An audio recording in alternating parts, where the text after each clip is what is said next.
Ada maksud apa kalian datang ke sini? Aku akan menawarkan pekerjaan yang jauh lebih bagus dari pekerjaanmu saat ini.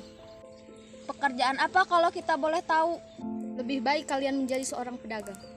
Kenapa begitu? Karena pedagang akan mendapatkan keuntungan yang lebih besar. Wah, apakah benar semua ini?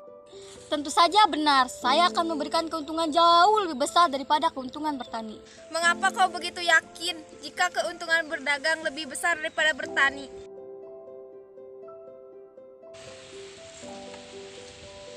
Kita harus yakinkan para petani itu untuk ikut dalam rencana kita.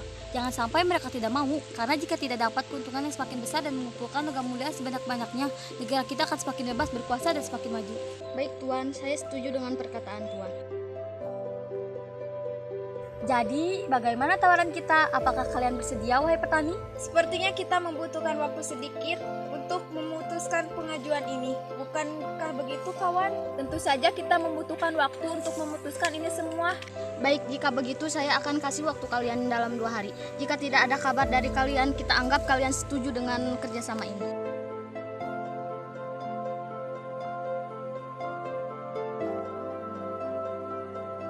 Saya kurang yakin dengan apa yang diucapkan bangsa Eropa tadi. Saya juga kurang yakin seperti ada yang direncanakan oleh mereka. Tapi menurut saya sepertinya ucapan mereka itu benar. Kalau memang tidak benar, mana mungkin mereka seyakin itu untuk meyakinkan kita. Betul juga. Jadi bagaimana? Kamu mau apa tidak? Saya tentu mau, karena saya pikir keuntungan bertani juga berbeda dengan berdagang. Dan tidak terlalu lelah juga pekerjaannya. Ya sudah, saya ikut saja. Bagaimana penawaran saya? Apakah kalian setuju? Ya, kami setuju untuk ikut kerjasama dengan kalian. Dari video tersebut dapat kita simpulkan bahwa merkantilisme adalah suatu sistem ekonomi di mana suatu negara berusaha mengumpulkan kekayaan dengan cara melakukan perdagangan dengan negara-negara lain, mengekspor lebih banyak dari impor dengan tujuan meningkatkan cadangan emas dan logam mulia lainnya. Sistem ini mendorong negara untuk meninggalkan kegiatan pertanian dan menggantikannya dengan kegiatan perdagangan dalam rangka meningkatkan keuntungan yang lebih besar.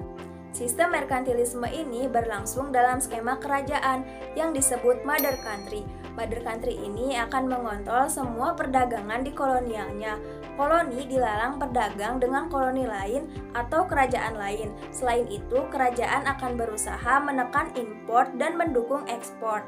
Latar belakang merkantilisme ada 5. Yang pertama, munculnya negara-negara merdeka di Eropa yaitu Inggris, Prancis, Jerman, Italia, dan Belanda. Yang kedua, negara tersebut ingin mempertahankan kedaulatan, kebebasan, dan kesejahteraan rakyatnya. Yang ketiga, diperlukan kondisi perekonomian yang sangat kuat agar mampu tetap bertahan. Yang keempat, ditetapkan logam mulia sebagai standar ukuran kekayaan suatu negara. Yang kelima, dibuka jaringan perdagangan serta pelayaran dan eksplorasi ke wilayah-wilayah baru.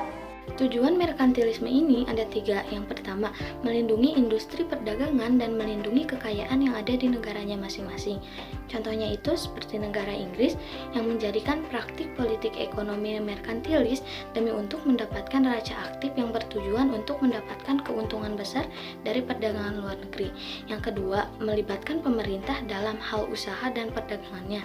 Jadi, di sini pemerintah selalu ikut serta dalam kegiatan merkantilisme ini.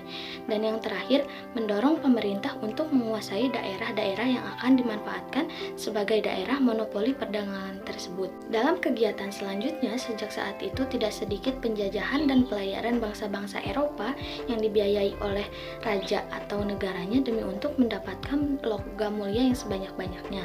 Sampai di sini, kalian pasti ingat dengan istilah gold, glory, dan gospel? Berikut adalah tokoh-tokoh merkantilisme. Yang pertama ada Jean Bodin, Thomas Moon, Jean Baptiste Colbert, David Hume, dan William Petty. Adapun kebijakan merkantilisme ini ada 6. Yang pertama, menciptakan koloni di luar negeri. Yang kedua, melarang daerah koloni untuk melakukan perdagangan dengan negara-negara lain. Yang ketiga, melarang ekspor emas atau perak bahkan untuk alat pembayaran. Yang keempat, melarang perdagangan untuk dibawa ke kapal asing. Yang kelima, subsidi ekspor.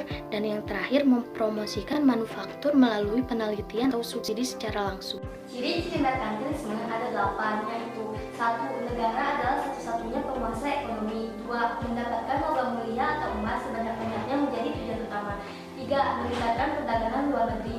4. Mengembangkan industri berorientasi ekspor. 5. Meningkatkan pertambahan penduduk sebagai tenaga kerja industri. 6. Meminta bayaran tunai dalam bentuk emas apabila suatu negara mengekspor lebih dari negara lain. 7. Hanya bahan mentah atau baku yang diimpor dari negara jajahan.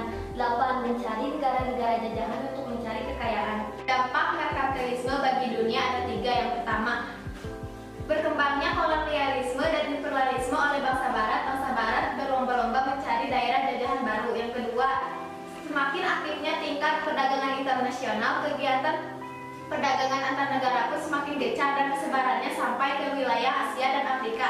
Dan yang terakhir, lahirnya revolusi industri. Dampak merkantilisme bagi bangsa Indonesia ada 3, yaitu datangnya Belanda ke Indonesia dan membentuk VOC. 2. Adanya pemberlakuan sewa tanah orang Lamplex. 3. Adanya stratifikasi sosial yang diterapkan oleh pemerintahan Belanda, yaitu golongan pertama orang Belanda dan orang putih kulit asing, golongan 2 orang kulit asing timur, dan golongan 3 pribumi. Sistem ekonomi merkantilisme mulai menghilang pada akhir abad ke-18 seiring dengan munculnya teori ekonomi baru yang diajukan oleh Adam Smith dalam bukunya The Wealth of Nations.